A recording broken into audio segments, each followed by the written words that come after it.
Tonight we begin in chapter 4 and in verse 17. Now,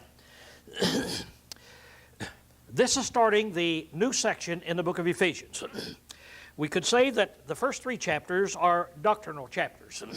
And it's doctrinal chapters, and I don't know how to put it. You know as well as I, talking about the blood of Christ and all the blessings that are in Christ and so forth and so on. Now, starting in chapter 4, since we've learned all these things that we've been talking about, all the blessings that God has given us, therefore, so we know what therefore means, doesn't it?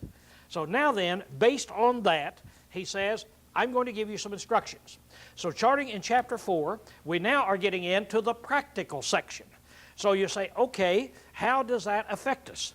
The first 3 chapters where we learn of all these blessings that we have in Christ, everything that God has done for us in Christ, how does that affect us? Well, that demands something of us. It demands that we live a certain life. And you say, well, what do you mean it demands that we live a certain life? Well, let's start out here. And he starts out then, and he says, I say therefore, and affirm together with the Lord, that you walk, hold it, okay, I didn't bring in the first part of this. Ephesians 4:17. I knew I was doing something wrong. Okay. Forget the computer tonight. So, okay, let's back up right here, and we'll forget what this right here actually says then on there. And he said, no, wait just a minute. Did I cover this 2 weeks ago? I'm trying to figure out how I could make a mistake, because I've never made a mistake before, and I don't see how I could. We haven't covered chapter 4 at all, right? I knew I hadn't made a mistake. You thought I had. Okay. Something told me as I started out here, hey, I need to start out back here in chapter 4. I guess is the way I introduced the book. So let's go back to the introduction. Remember everything I said on the introduction, okay? In other words, based on what he has said, now then, it demands that we live a certain kind of a life. I want you to notice in chapter 4, verse 1. I, therefore, the prisoner in the Lord, beseech you to walk worthily of the calling wherewith you were called. So now, we've already talked about that, but I'm merely saying that what he says here is that we have an obligation now to walk worthily of the calling wherewith we're called. So now then, since we are sons of God, since we are blessed by God, since we are God's inheritance, since we're going to go live with God, since God considers us to be such a glorious prize that He's going to get, therefore, we have an obligation to walk worthily of that calling wherewith we were called. So that we studied now down through the first 16 verses. So tonight we get in at verse 17. Now, here is where he's going to get into really that practical section to tell us now what it is that we need to do, the actual walking. Now this I say therefore and affirm together with the Lord. The Lord and I are in agreement in what he's saying. He says that you Jews, walk, or actually you Christians, if we can put it this way, because he's just affirmed that Jews and Gentiles are now Christians, that you walk no longer just as the Gentiles walk. So now, we have this obligation that we can no longer walk like the Gentiles walk. The word walk is the Jewish word for live, that you no longer live like Gentiles live.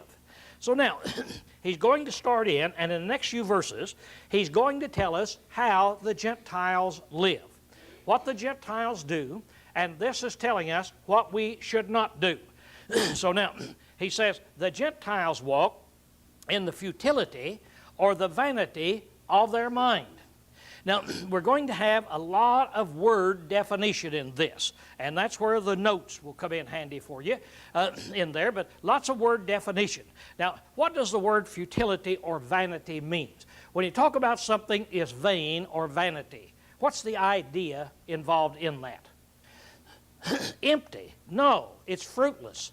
It comes to no good.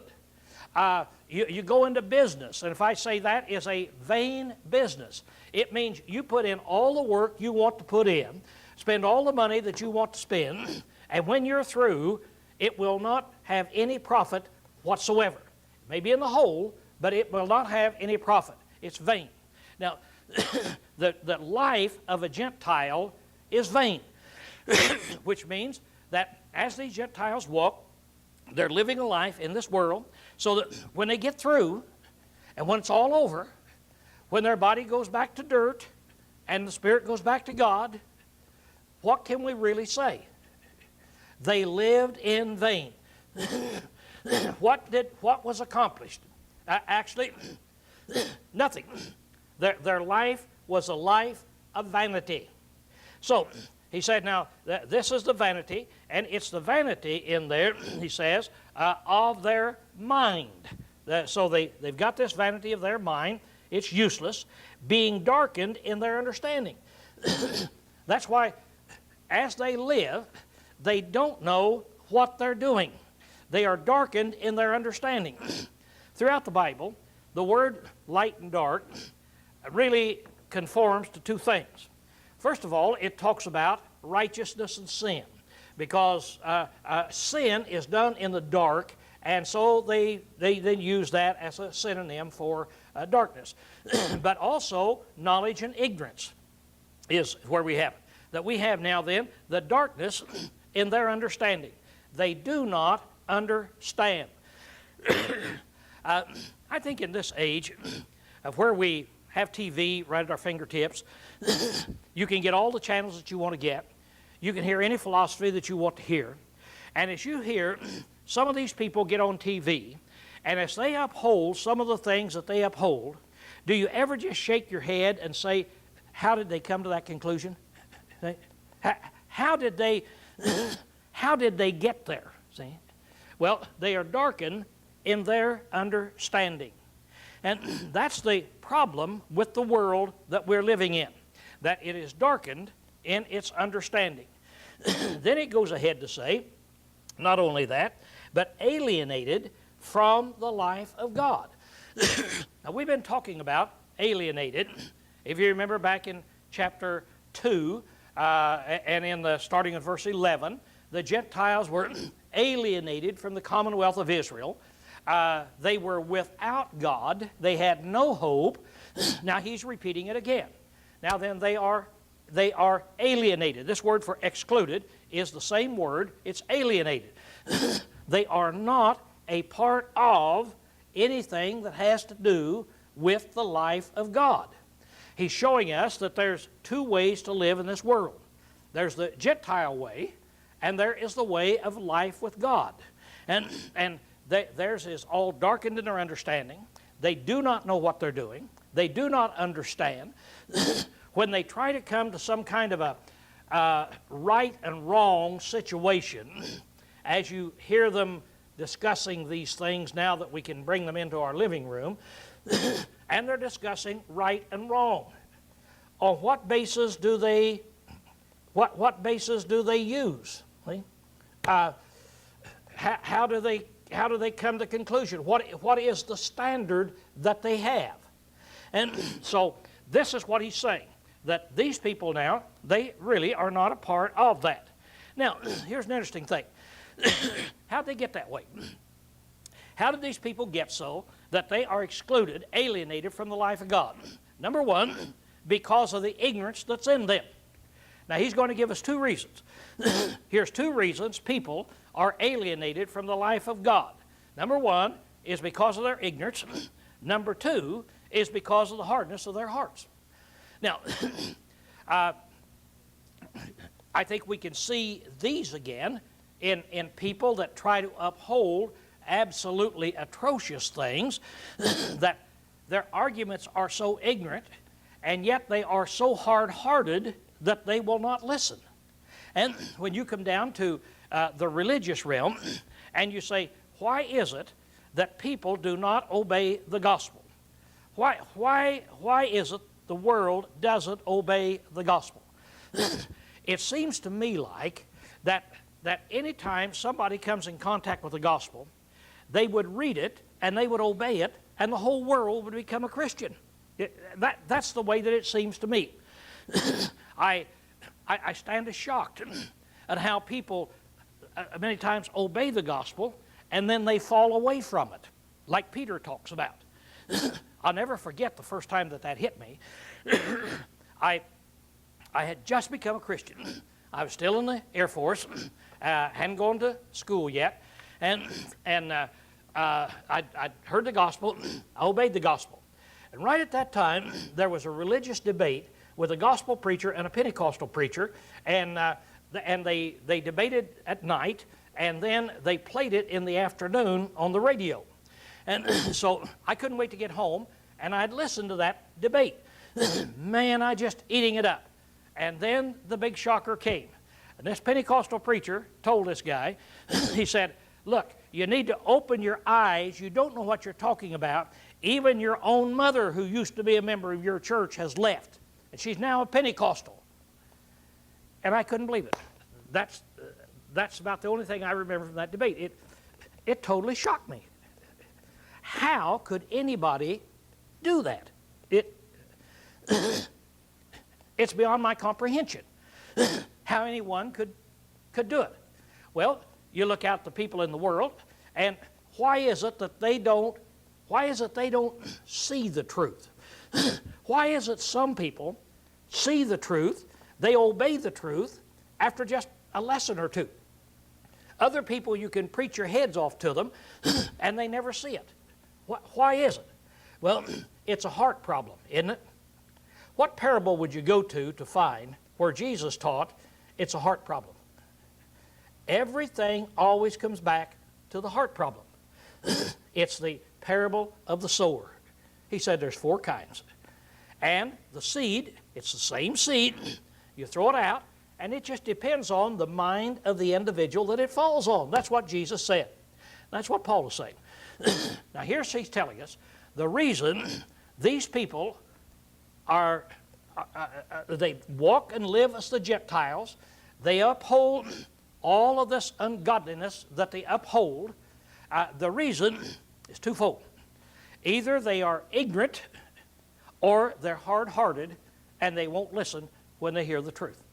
It's one of those two. Now you can go out and look for a third reason, but I don't think that you're ever going to find it. Look for years and years and years, and you'll come back and you'll say, you know, there's one of 2 reasons why people don't obey the truth. They're either ignorant of it or they're hard-hearted and they won't accept it. Now, if they're ignorant of it, there is hope, because those are the kind of people that when they hear the truth, they can obey the truth and will obey the truth. But now, there are many people that are ignorant of it and they're hard-hearted at the same time. When they hear the truth, it just makes them more angry and they turn away from it. But you'll find if people's not a Christian and you say, you know, my uncle, I don't know how many times I've heard this, my mom, my aunt, the finest person you've ever seen, really, really nice, but they've got a Bible and they've never obeyed the gospel. Well, there's 1 or 2 reasons. See, 1 or 2 reasons. And you say, yeah, but they've been reading the Bible. There's still just 1 or 2 reasons. And you say, yeah, but they're really nice and they really want to obey Christ. Well, there's still just 1 or 2 reasons. So let's suppose that Aunt so-and-so is really an honest person, really a nice person, really wants to do what's right, but she's not a Christian. What's her problem? We've rubbed out hardness of heart, haven't we? I mean, I'm giving you that. She's really honest and sincere. So what's the problem? Ignorance. But I've brought her to church, and Lowell, she's heard you preach 50 times. What's your problem? Ignorance. It's still ignorance. It hadn't got through to her yet. She doesn't understand it. I haven't preached it in the way to make her see it in somehow or another. Now, if it's not ignorance, what is it? See? It's Hardness of heart. There. So here's our problem. Yours and mine. It's not to try to determine which one is which. It's not to determine that Aunt so-and-so is honest and Uncle so-and-so is a heathen. It's our responsibility to preach the gospel, let the gospel fall on their minds, their soil, and when they learn the truth, if it's an honest heart, they'll obey it. If it's not, they won't. So Paul said that's your two reasons for people being alienated from the life of God. And they, having become calloused, or as another would say in here, who being past feeling. That's what the word really means. It means without any feeling. These people will go so long, they will analyze their life and analyze things, and finally they come to the point to where they're past feeling. It doesn't hurt them anymore. At one time they may have been searching for the truth and so forth, but they've wrestled with whatever they wrestle with, and they've come up somewhere in their life to determine this is what it's going to be with me, and they're past feeling. And you try to reach them, and you can't prick them. You can't change them. That's people who are past feeling. Now, when we talk about past feeling, there's another passage that all of us are familiar with that talks about a seared conscience, isn't it? And that's where these false teachers teach the doctrines of demons, and they have a seared conscience where it doesn't hurt them anymore. Over in 1 Timothy 4. But this is the same thing. These people here are past feeling. I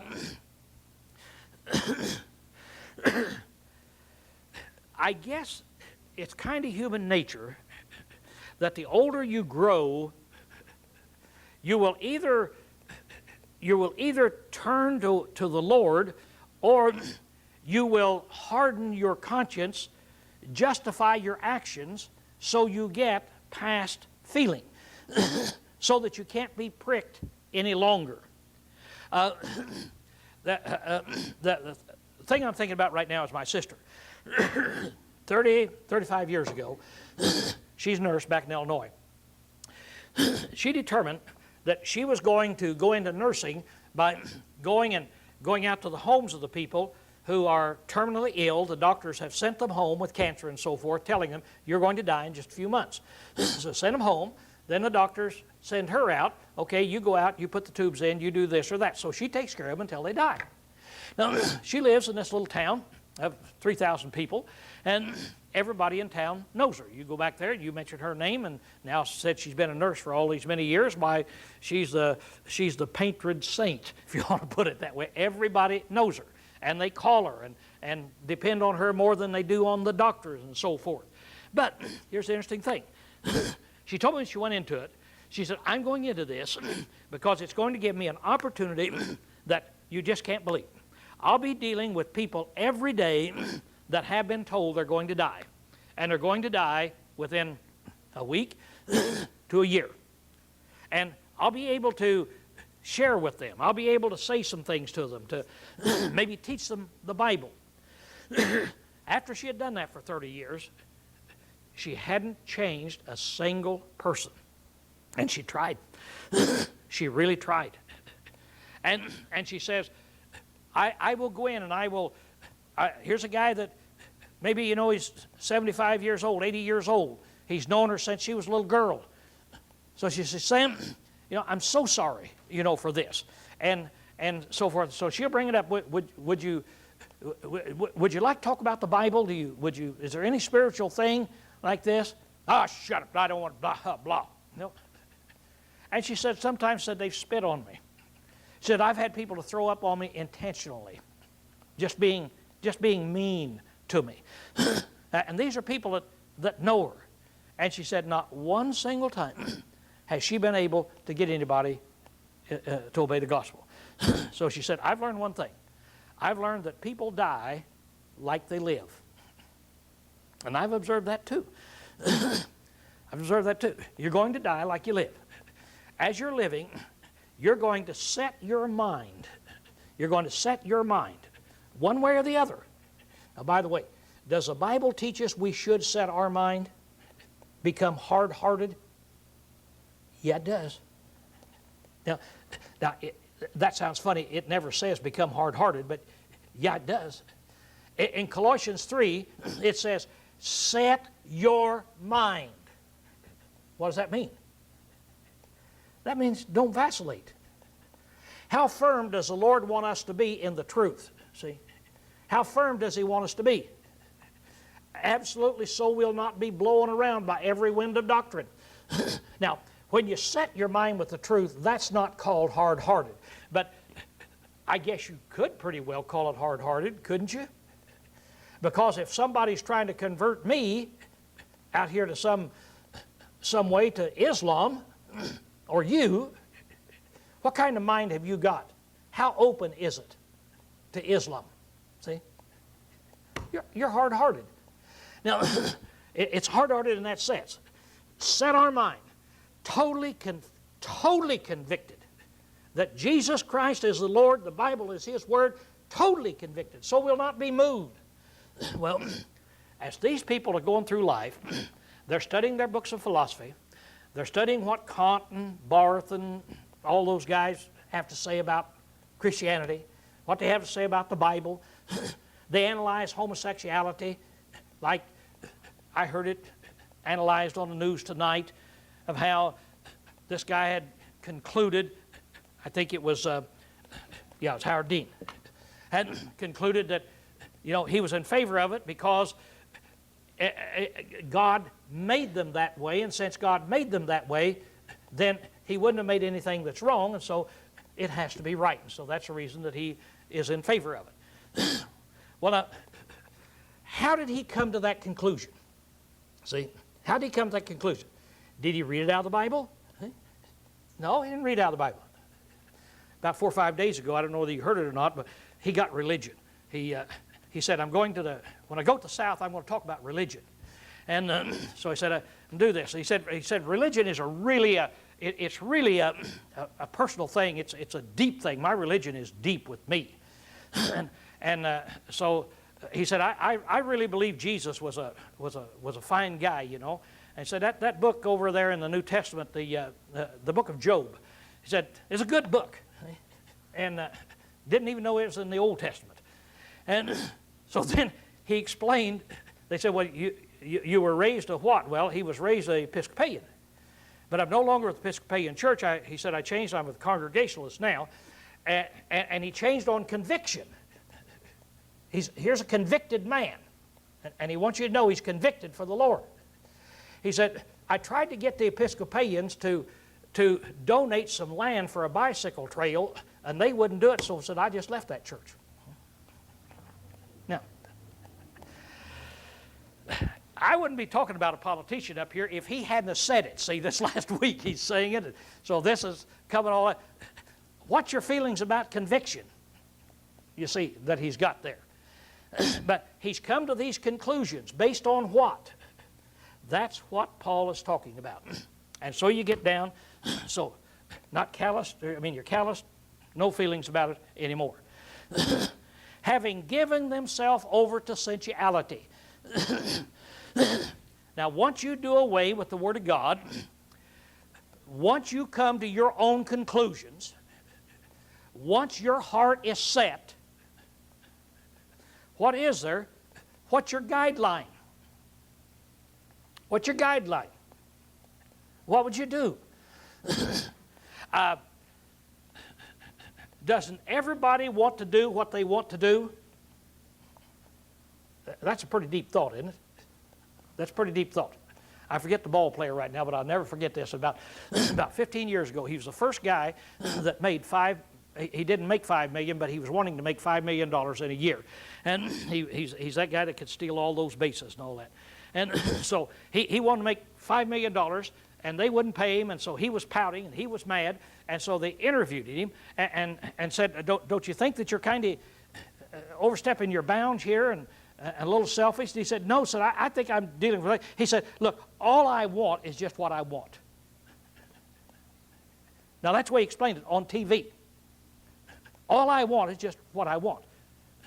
And that's all I'm asking for. I'm not asking for anything. You listen to that, and does that sound a little funny? You see? Well, this is what I'm getting. So, whatever I want, what keeps me from getting it? Well, it's certainly not me, is it? If I can get it, that's what I will get. See? So, that's the reason people go into sensuality. Why do they do that? That's what they want. Now, when we talk about essentiality, for the practice of every kind of impurity with greediness. When you go into sensuality, immorality, and so forth in here, it's every kind of thing that you can find in here with greediness here. I want to look something up here. Okay, have been darkened in their understanding, hardness of their heart. Okay. Yeah, so gave themselves then up to this lasciviousness, sensuality. The word is really lasciviousness. We don't use lasciviousness much today. What that word means is unbridled lust. That's what it means. And so that's a good definition, and I want you to remember that. Now, lusting, is lusting good or bad? Of course, we've been through this before. Lusting is good, isn't it? God made us so we can lust. But our problem is that we misuse our lusting. We lust after things we shouldn't lust after. What does the word lust mean? Strong desire. That's all it means. Did God give us desires that are strong so we can have strong desires? Yeah. Paul said, I lust, I desire to die and go be with Christ. And that's the word for lust. He said, if any man desires the office of a bishop, he desireth a good work. That's the word for lust. The word there for desire. It's the same word. So it's a good word. But we misuse it and we lust after the wrong things. Now, when we lust after the wrong things, if our heart is open to the Word of God, God can call us back. No, you can't lust after that. But when you give yourself up to lasciviousness, lasciviousness means unbridled lust. Now, what's the difference between a bridled horse and an unbridled horse? There's a big difference. Control. You take a horse, unless it's been spatially trained by a professional trainer, you turn it loose in the pasture, and you go out and try to catch it in the pasture, and you're not going to do it. He's going to run away from you. As you're dealing with horses, there's not this stuff of the horses seeing you, and they love you, and they run up to you, and so forth. That's not the animal instinct. They're going to run away from you. The actual fact of the case is this.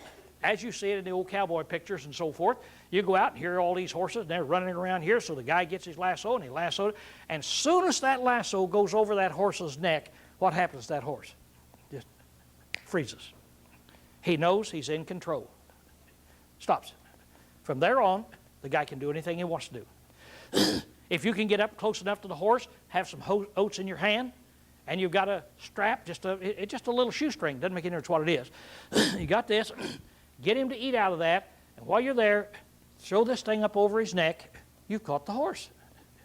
Because you put the bridle on the horse. Now, you say, I thought a bridle fits over the head. It does. It fits over any part of the horse that you want. There are many kinds of bridles. But as soon as you get up over there, you've caught your horse. Put that bridle on, let the reins drop, that horse will stand there. You can do anything you want to do with that horse. A bridled horse is a controlled horse. It's a horse that doesn't do what it wants to do, but it does what its master wants to do. An unbridled horse does what it wants to do because it can outrun its master. This word means unbridled lust. It means that you've thrown off the controls of your master and you're going to do what you want to do. So what do?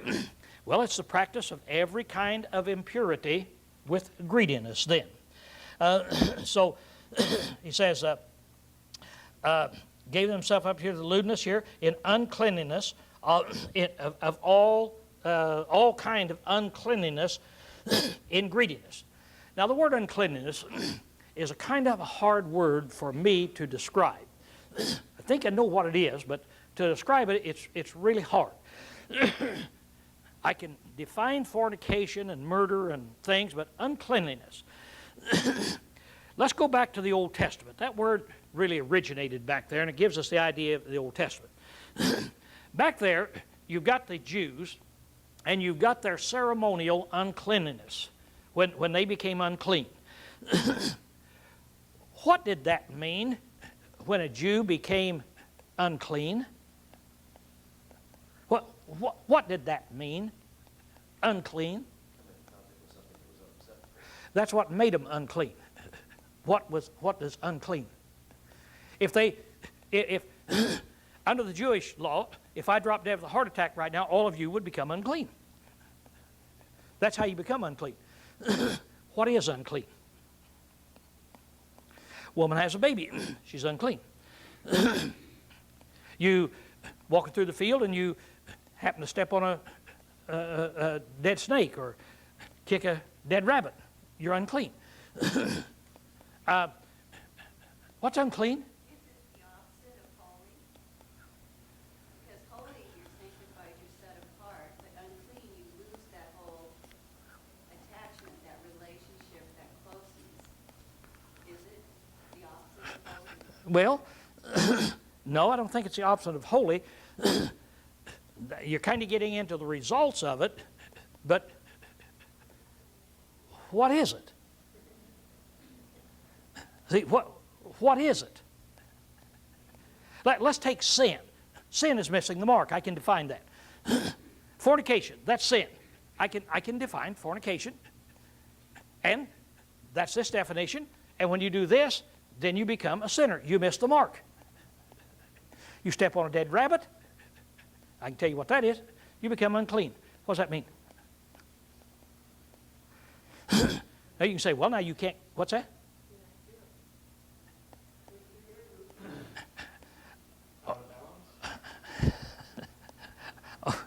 See, you're just as bad as I am, right?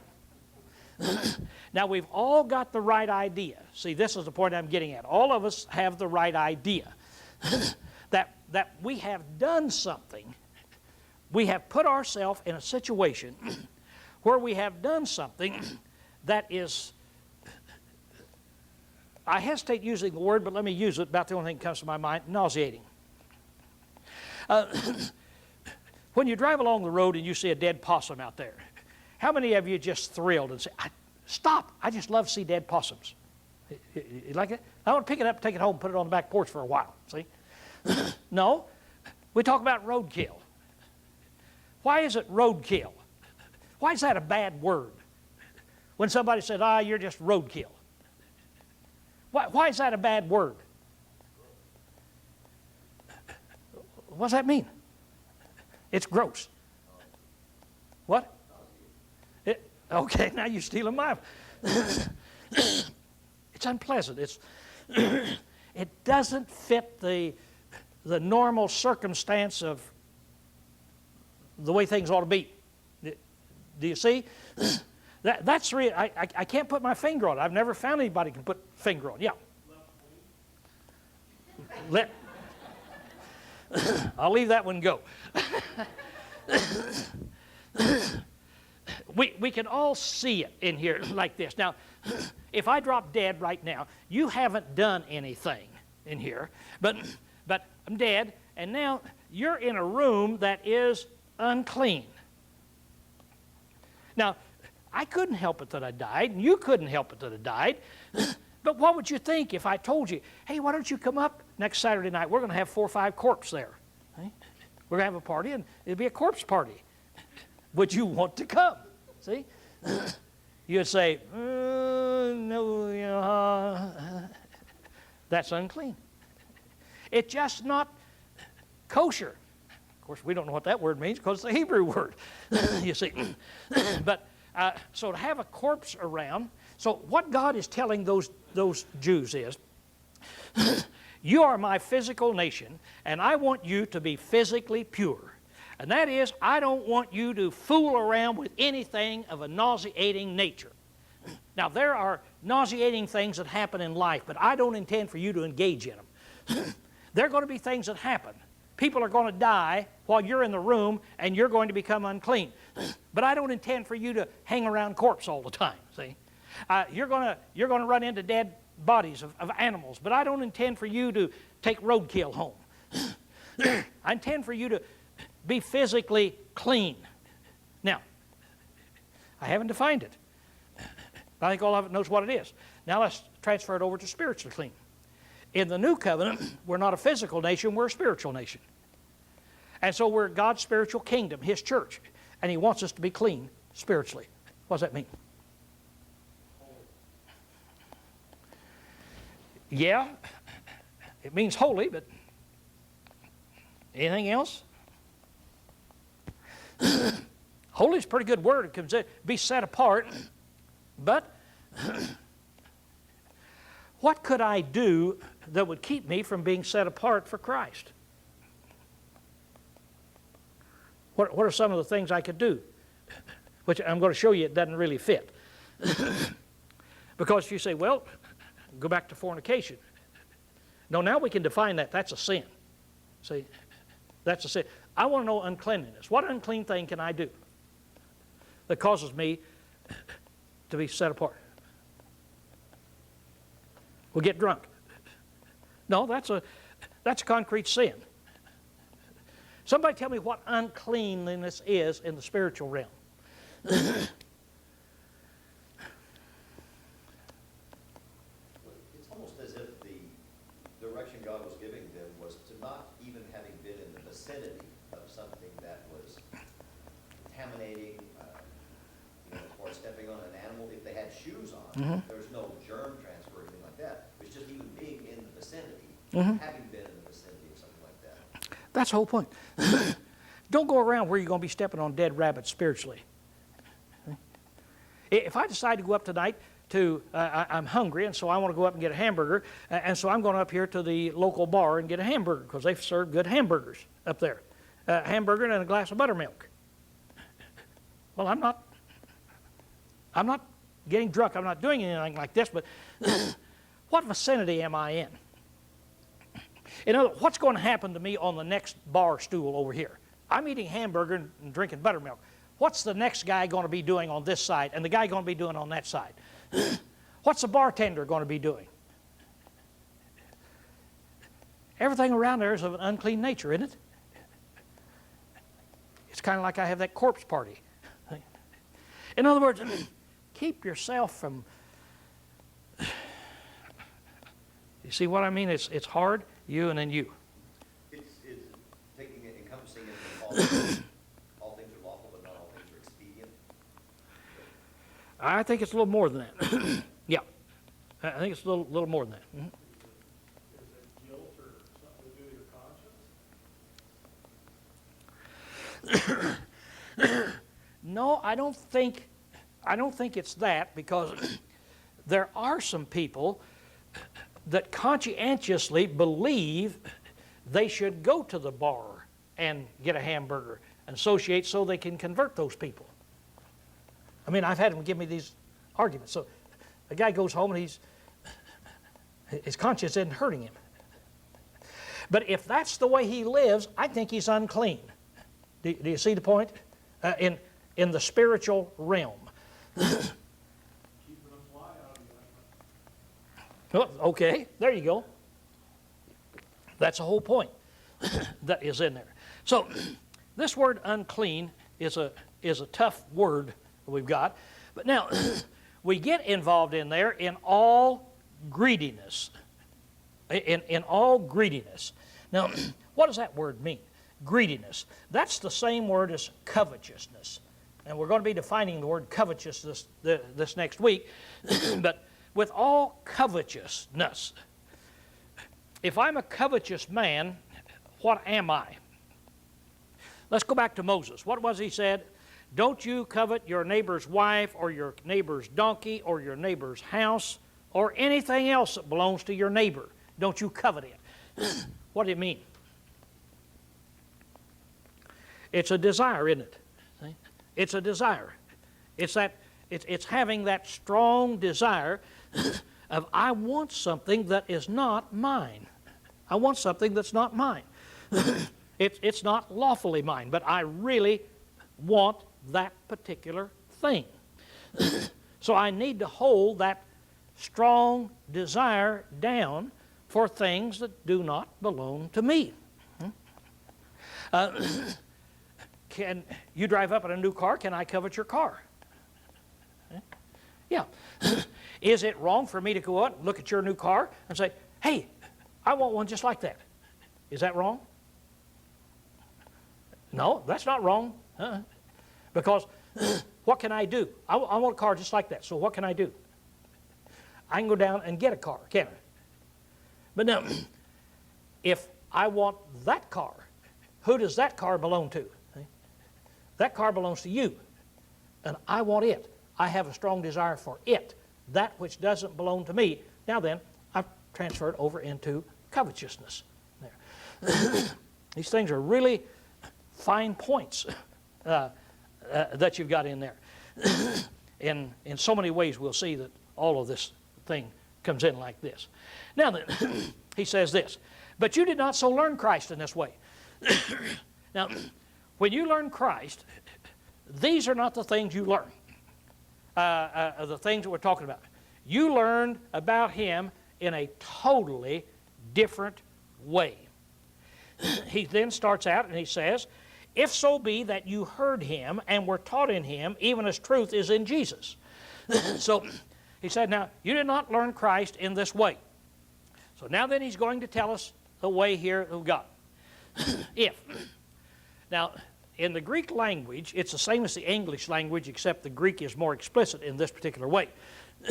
Both English and Greek, we use the word if, sometimes as expressing doubt, and sometimes as expressing a fact. So if I say, if it snows tomorrow, then we need to do this. What does that if tell you about me, the way I've expressed it? There may be a doubt. We may or we may not. If it snows, you see. But now, if we have to pay our taxes on April the 15th, then I need to get busy on my tax forms. What did I mean by that? Would you take it that I'm doubting that we have to pay taxes on April the 15th? No, you'd say what you mean is, since we have to pay taxes. Now, the Greeks used the same word, only they used it and put it in a certain tense and so forth, and it means since.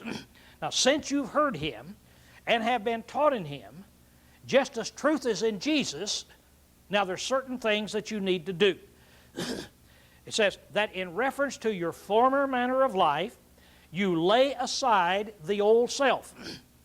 So now this former manner of life, back in the Gentile life, now you are supposed now in Christ to lay that aside. Do away with that. We're going to put off the old man, like Paul teaches in Romans 6. He tells us about this old self, which is being corrupted in accordance with the lust of deceit. Now, this old man, the way we used to walk when we walked as Gentiles, what it was corrupted with our lust of deceit. Now, everything we do that's wrong starts out because of lust, because of our lust, because we want to do it. How many times have you ever done something wrong and you've ever sinned, and you started out saying, man, I hate to do this, but I'm going to go do it. I know it's wrong. I'll not get any pleasure in it, but I'm going to go do something that's wrong. How many times have you done that? Never in your life have you ever done such a thing. Now, whenever you said something you shouldn't have said, it's because you wanted to say it. You had a lust.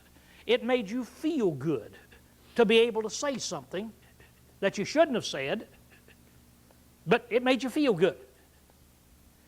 If you ever stole something, you stole it because it made you feel good. You wanted it. You may have thought, I know I shouldn't steal this, but then your lust starts working. And your lust overrides your knowledge. And that's where it's lust of deceit. Our lust is filled full of deceit. We can deceive ourselves. We can rationalize. How many times have people sinned and stole stuff and then they rationalize it? And somebody steals off of the boss. What's a good way to rationalize? So it's really not stealing. Well, I've worked there for 10 years and they've never paid me what I was worth.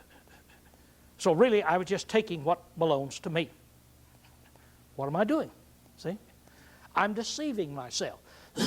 I wanted that money, which wasn't mine. And now then, my lust that I have is full of deceit. Every sin we commit, every one, James 1:13, every sin we commit starts out with our lust. It never starts out by reading what God says and saying, I want to do what God says. It always starts out by, I can read what God says, and I say, but you know, I'd really like to do, I wonder if I could. And so then I start rationalizing, and I deceive myself in order to get what I want to get. These little things we're talking about, lust, covetousness, deceit, wow, they're there working in our life and controlling our life so many times when we don't even know that they're doing it. And so now then he says, I want you to lay aside that old man and be renewed in the spirit of your mind.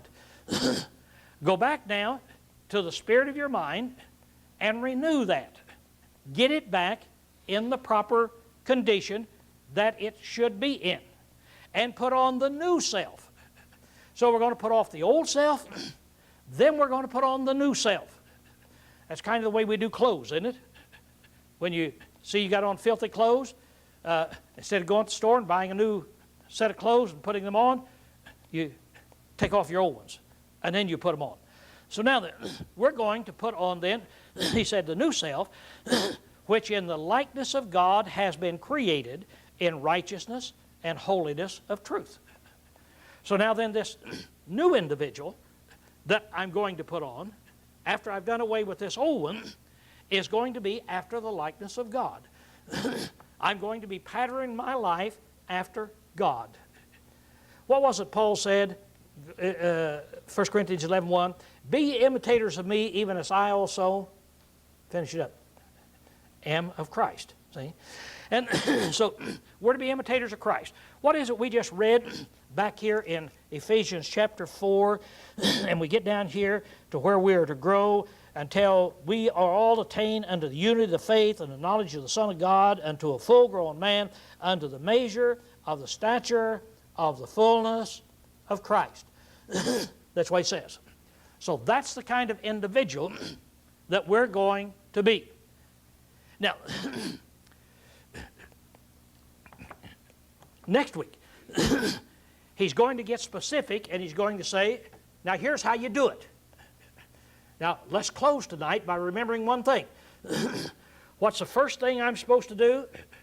I'm to put off, right? Put off the old man. And then put on the new man. Next week, he's going to say, now here's how you do it. You do away with this, and in its place, you put on this. You take off your old shirt, throw it away, and you put on this new shirt. You take off your old greasy pants, and you go over here, and you put on a clean pair of pants. And so we're going to redress ourselves. And when we get through, we're not going to be looking like the Gentiles look, but we're going to be looking like God, the way God would have us to look. Be using Jesus as our model. So that's where we pick up our story then in verse 25 this next week. Okay, class dismissed.